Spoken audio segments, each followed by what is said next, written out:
We are driving from South Serengeti to North Serengeti to catch the wildebeest migration. That has been my bucket list, and that's where we are heading now.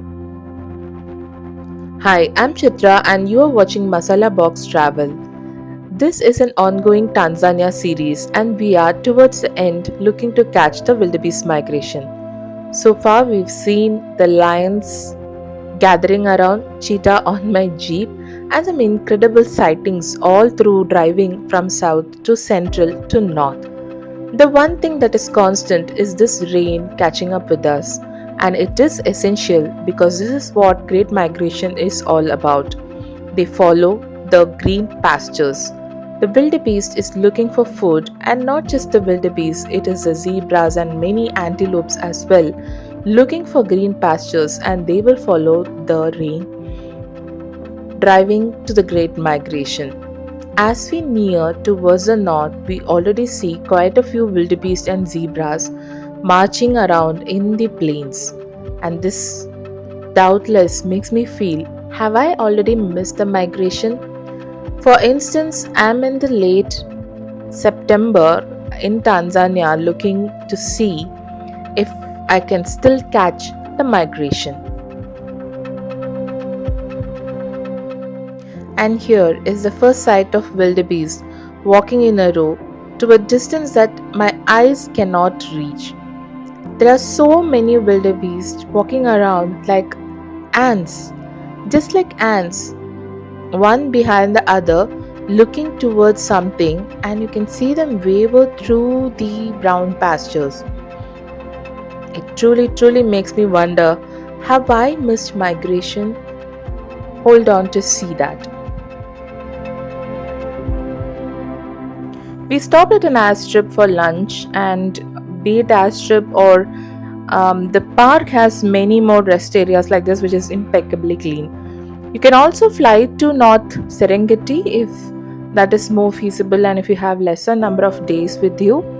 We chose to drive all the way from south to north, which gave us ample opportunity to sight big cats along the way.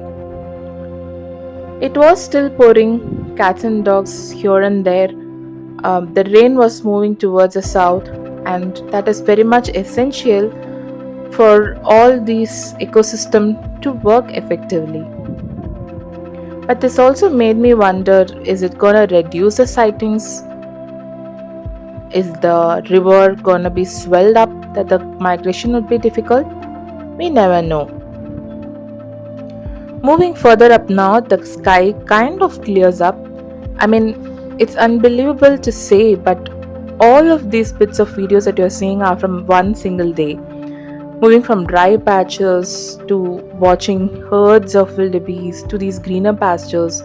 And you see how the vegetation has kind of changed as we are approaching the north. This is the difference that the Great Migration shows. The wildebeest follows these green pastures. So it has crossed over the river to Masai Mara, and from Masai Mara, this is a season it would be moving into Serengeti. And when I say there are thousands and lakhs of wildebeest, I'm not joking. Look at this time-lapse video of a herd of wildebeest moving in a row. They seem to be too herd-minded. They just follow one another blindly. And I was tired of holding my camera for time-lapse that I had given up on that herd. But by evening, we arrive at the Mara River. I'm a bit disappointed because it's not like a gushing river. There are no gorges, there are no valleys. There doesn't seem to be much dramatic scenes like how they show in Nat Geo or Discovery. It just looks like a plain stream flowing through the jungle. And there are no wildebeest around either. So the first look of the Mara River was quite disappointing to say the least. But it rewarded with some more sightings. Giraffes, antelopes of different kind that we have not seen in India. Couple of wildebeest here and there, zebras. They all are having their evening snack and cooling themselves by the riverside.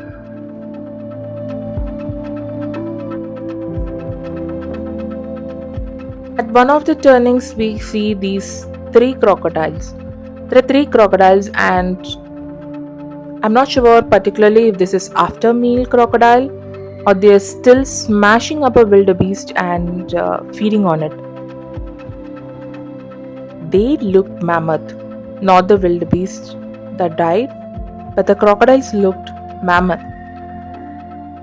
Like an anaconda has, swallowed up an entire goat and lying around. That's pretty much how these crocodiles were lying around.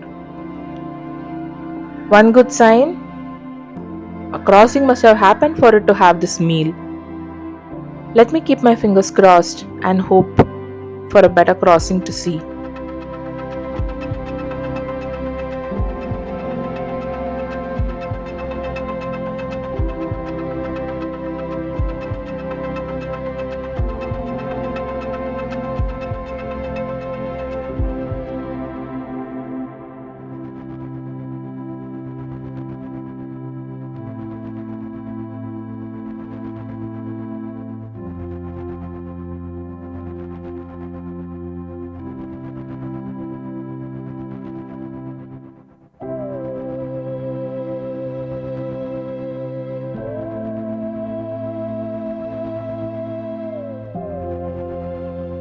Serengeti surprises you at many fronts, not just about the migration or the big cats, but look how the zebra is being polished off by its scavengers.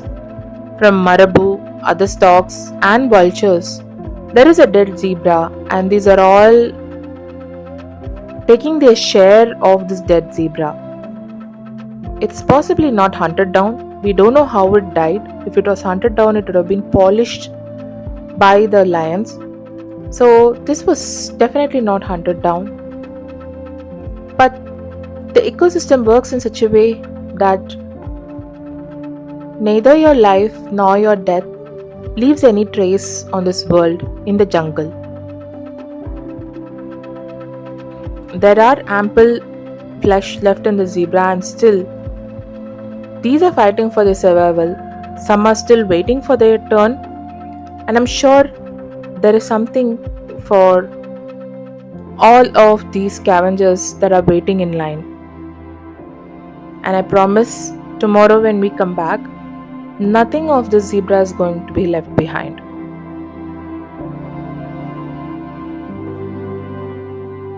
By evening, we arrive at the Tanzania bush camp. It's essential to reach by 6 pm, post which there is hardly any way for you to make out in the vast jungle. These bush camps are mobile bush camps, and it blows your mind to know that such a huge setup and comfortable cottages are set up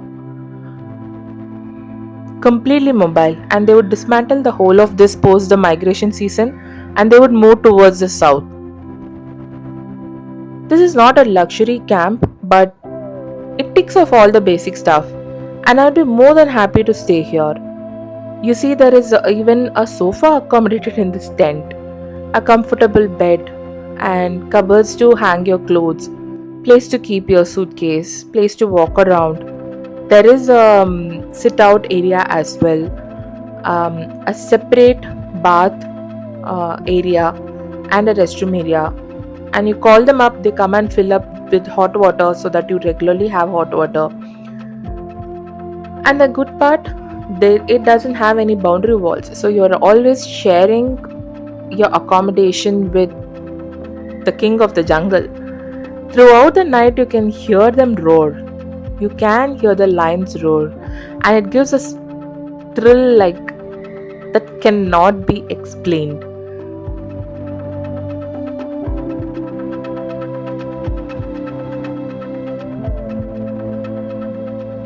We are up even before the sun is up. We do not want to miss any chance of the migration crossing because I have today and a little bit of tomorrow before we drive out of the park. The sun was just coming up, turning the entire park with a nice orange hue. Lovely silhouettes of giraffe and zebra was popping around, and we stopped a bit to take in the serenity of the forest. Even though we are camped close to the Mara River at the North Serengeti, It was important for us to have the entire day 6 to 6 in our hand so that we get to see the crossing at any end of this park. All the animals were glowing in this morning glow, and up in the sky was dotted with hot air balloons. I'm sure it must be a splendid sight to watch these herds and herds of wildebeest from the hot air balloon.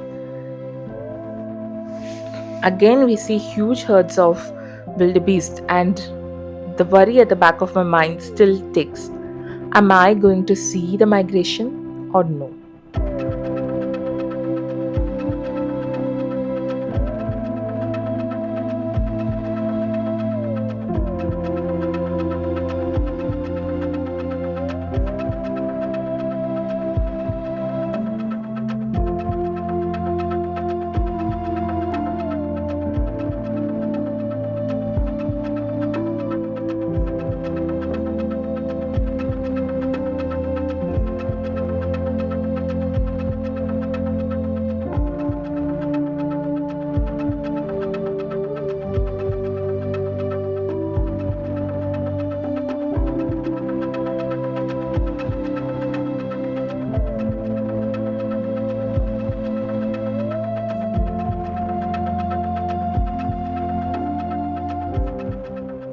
I'm kind of jealous looking at all the hot air balloons. Not that I didn't want to go in it, but it was very expensive in Tanzania compared to the Kenya hot air balloons that I got to know from my friends. But this was beyond our budget, and so we had to skip the hot air balloon. But they provide you with a breakfast and the bush camp breakfast, and you get to see from the top.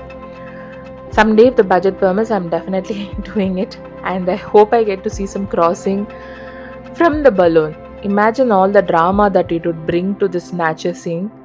Amazing, isn't it? The rain battered roads were obviously seen. We arrive at one of the crossing, hoping to see or hoping that these wildebeest would cross over to other side. It's not very clear in the video, but there is a river flowing down, and there is a small gorge between the other side and this side.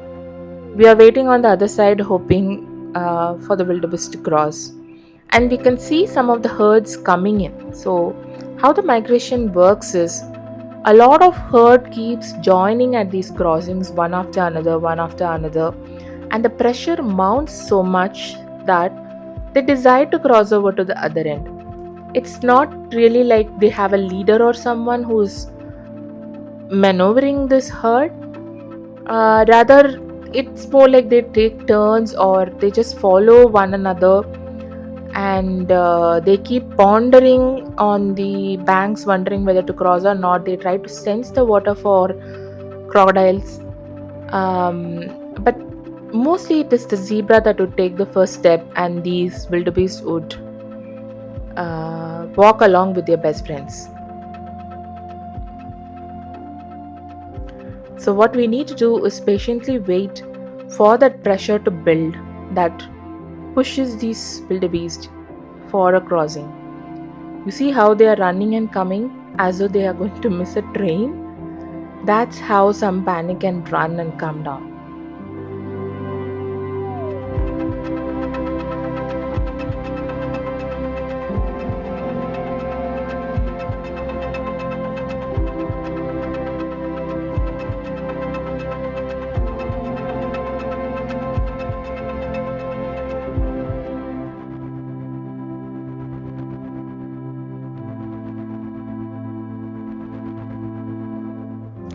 More and more herd are coming in, and you can see the wildebeest pressure getting formed up. Not much, but still there is enough wildebeest to make a crossing. I get bored, I sit down, open my bush lunch, and me and my husband decide to finish our lunch while waiting for this pressure to mount. There are few other jeeps also that are assembled, because this is one of that point where we see more herds coming in. But they don't seem to be in a hurry. All these wildebeest are just grazing around.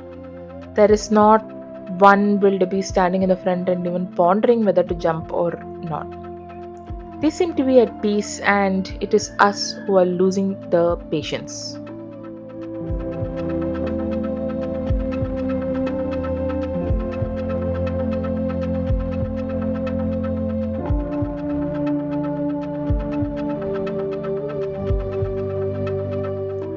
At this point, we are wondering if the crossing would happen at the other end of the island, because we see them all walking towards the right, towards a river bend, and all the herd follows there.